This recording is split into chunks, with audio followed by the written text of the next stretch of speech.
Hey everybody, here is chapter 14, Organizing Your Presentation. Here we go. Organizing your presentation involves identifying your general purpose, developing a specific purpose statement, converting it into a thesis statement, and writing a preview of your presentation. Let's break each of these down. First, identifying your purpose statement. What do you want to do with your speech? Is it to inform someone? Is it to persuade somebody, which we'll talk about later? Is it to commemorate an event, celebrate something? Are you going to be, somewhere in the university, part of a group that's doing a ribbon cutting or something, and you need remarks for that? And use as an example in the textbook on page 180, they're using the subject of CPR, and they kind of talk you through each of the steps using that. So the specific purpose statement they give for that is, my speech will teach my audience to do CPR by showing them how to do compressions, open the victim's airway, and give rescue breaths. So they spell it out nicely. That's your purpose statement. Next is develop a specific one. Actually, that's what we just went over. That identifies the topics you'll address. And then you're going to convert it to a thesis statement. That's a one-sentence summary, and that's in red because the summary part is very important, okay? It's written the way you will say it out loud to your audience during the speech. So this is, using the CPR example, learning 3 steps of CPR can help you save a life. You will say that toward the beginning of your presentation, okay? Next, you're going to write a preview of your presentation. Preview your main points. Today, we will first learn to give compressions, then how to open the victim's airway, and finally, how to give rescue breaths. We're going to talk about this later, but that is important because it is a great guide for the audience to know where you're at as you go along in your presentation. Let's break down the parts of the speech. First, there's the basic structure, okay? Some of the things we just went over in the intro. There's a body of 3 main points and a conclusion. That's it. Everything falls into that. So really think about this very orderly because that's going to make it seem less daunting. Okay, introductions are the first part, okay? Here are some tips. Make them creative and memorable. Your attention getter is so important. We're going to go over different types of attention getters, but I want you to know that that is not a place, if you are using note cards, to look down at your cards. You have to memorize that very first attention getter statement. We're going to go over, like I said, different types, because if you look down, your audience is already, right off the bat, not interested. If you look them square in the eye and say that statement, you've got them in your hand. It's going to set the tone for your speech, capture their attention, and there are 6 parts to that. Here's the first one, like we just talked about, the attention getter. The next is the statement of relevance to the audience. Why should this matter to them, okay? That can be anything as long as it's relevant to them. The evidence of your credibility. All right, this doesn't have to be, I earned a degree in this, or I have a certificate in this, or I completed this. No, it can be something you've read about it, you're involved in it, you know about it from someone, but establish some sort of credibility while you're a little bit of an expert on this. You don't have to be the, national spokesperson, but you have a little bit more than your audience probably does in terms of this topic. Your thesis statement, which we went over, a quick statement that just lets them know what your speech is about. You're going to preview your main points. Then you're going to transition to the body of your speech, okay? Once you have the introduction done, then you can say, so let's talk about our first point. You've already previewed your first your 3 points. Let's talk about our first point. And we're going to talk a lot about transitions and how you use transitions and how beneficial they are and some examples of those. And your introduction should be about 10 to 15% of the total length of your speech. Don't get so caught up in it that they wonder, is this thing ever going to start, okay? Several strategies for gaining attention. You can ask a question, all right? How many of you are trained in CPR? That is spot on. It gets your audience involved. It lets them know a little bit about what this is going to be. And it's so much better than going up there and go, my name is Sue Jones. Today I'm going to talk about, I'm already bored. Okay. Now you got to catch me back up. With this, I'm in it. Share a surprising fact or statistic. Do you know that, 4,000 lives were lost last year because somebody around someone choking didn't know CPR, or who couldn't breathe didn't know CPR. That might be a good attention getter if there's a kind of an alarming fact. Tell a brief narrative or anecdote, real brief though, okay? And then you can use a famous or inspiring quote, but make it interesting. Okay, if it's not, I'm already bored. I think this is going to be a laborious, next 5 minutes of my life. You can tell a joke, a quick one, a clean one, a relevant one. And to that point, if you come into the Hauser Speech Lab, which if you come in, you will get 5 extra points for having us help you. We're open 9 to 5 Monday through Thursday, 9 to 3 on Friday. And if you come in, let me know that. I will tell you the attention getter that right off the bat sold the television show Jersey Shore when it was called Guido's. I saw it. I was laughing so hard I literally fell out of my chair. Okay. Here's the relevance to the audience. Provide background to establish the relevance. We talked about that. Tell them why they should care about this topic. Okay. Again, if you tell them how many people died because a person next to them didn't know CPR, that's how they should know that. It could happen to them. This is a great place for statistics, like we just went over. Establish your credibility, like we said. Explain any quick qualifications, why they should trust you, that's important, and why they should trust the information you provide. Your thesis should be clear. And we said it's a 1-sentence summary. It helps the audience focus on a takeaway point, something they can leave with. Okay, we're going to preview our main points.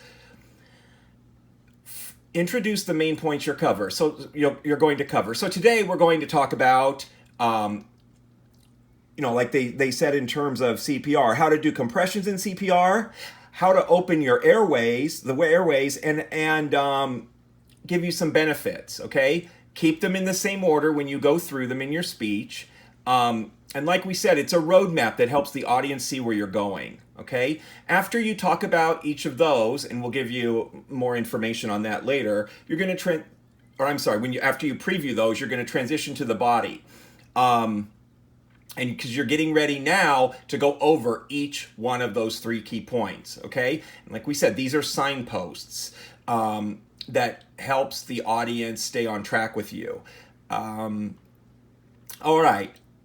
This is the bulk of your speech, the body. It's going to be from 3/4 to 80% of your speech, okay? We said it's your main points are divided. Each point will support the thesis. Now, don't get bogged down with that if it sounds too academic. Each main point will go back to, in this case, learning 3 steps of CPR that can save a life. So they go back to that. And again, it keeps it clear and succinct. You're going to divide each main point into your subpoints that you want to cover to make that main point. All right. And each of those subpoints is a separate idea which supports the main point. And you already do this in daily conversation, so don't worry about it, okay? I want you to drive, if you're going to borrow my car, I want you to drive safely. That's a key point of conversation. Obey the speed limit, be sure you stop at stop signs, and by all means wear your seatbelt. Those are the subpoints.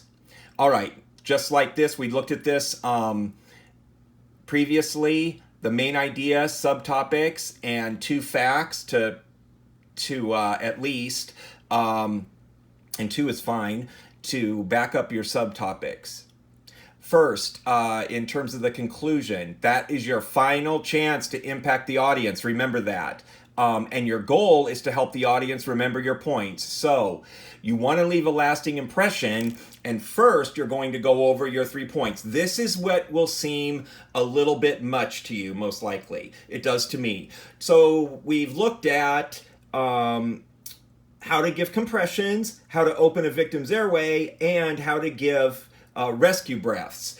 It's not how we normally talk. We're going back over the 3, but it's really important because it helps the audience, take away your information and gives them a lasting impression.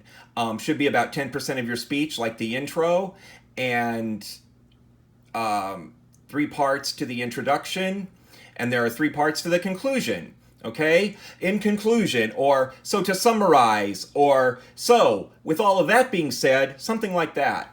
Review your main points, like I just said, and you want a clincher, something they can take away, okay? You can use the same device as your attention getter. And again, it's the last thing the audience hears, so make it good. Don't just say, okay, that's all. Leave them with something direct and memorable, okay?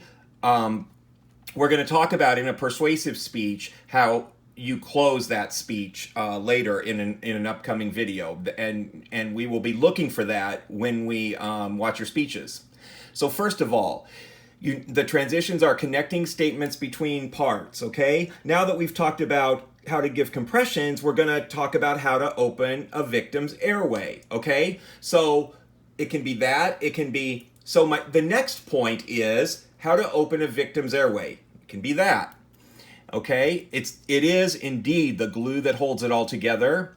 They appear between the main points, the introduction and the body, between your main points, and like we said before, the conclusion, where you're going to say, to summarize, or in conclusion, here are some types of effective transitions. A statement that reviews what you just finished telling the audience, like we just said.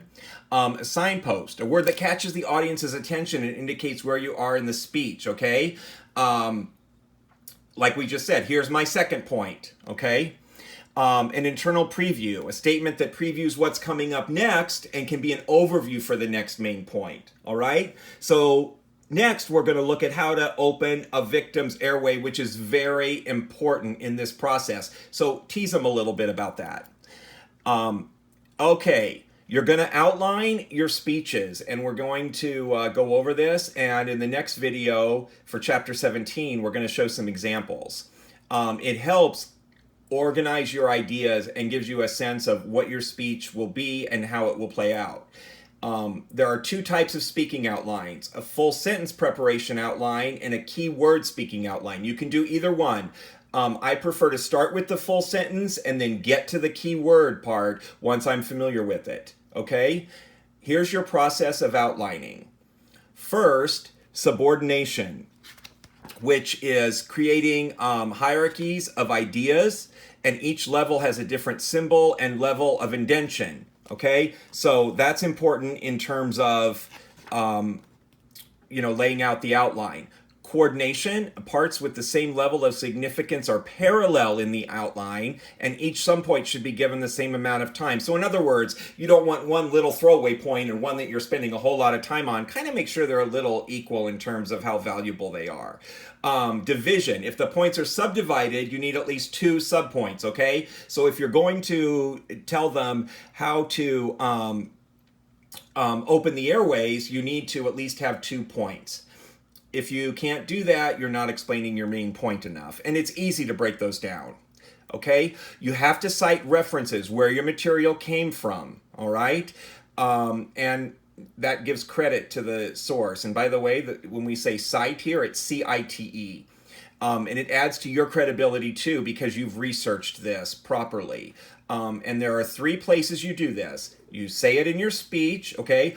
That fact is according to blah, blah, blah. And your presentation aids, if you have a PowerPoint or whatever, you put it on there where it came from, and on your reference page at the very end of your presentation once you've said goodbye. Now we're going to use that organization to encourage our dialogue. All right? So you want to use an interesting, ethical attention getter. We mentioned that. You want to use personal credibility wisely. Okay, so think about it. Does this really make me look like I know what I'm talking about? Provide credentials for all sources. We just mentioned that. Leave the evaluation for the audience. Okay, because they're going to be evaluating you. You're going to be evaluating each other in small groups. So important to remember. Acknowledge any disagreement that anyone has. Anything that they bring up, in a very positive way, acknowledge that. Okay. One thing I do want to say about that is, and I thought of this under use personal credibility wisely, is think always in terms of as if you're the person listening and watching you give the speech. How would this get your attention? How would this be interesting to you? What questions would you have unanswered? Okay? How well would you be able to follow along? Because it changes things, that perspective a little bit. We've all watched speeches. You're going to be watching speeches. We've all heard good, bad, and otherwise. So think of yourself in terms of an audience member first, and then give your speech from there, focusing on these things that we just went over. I hope this was helpful. As always, email with any questions you might have. And next up will be the video on Chapter 17. Thanks, everybody.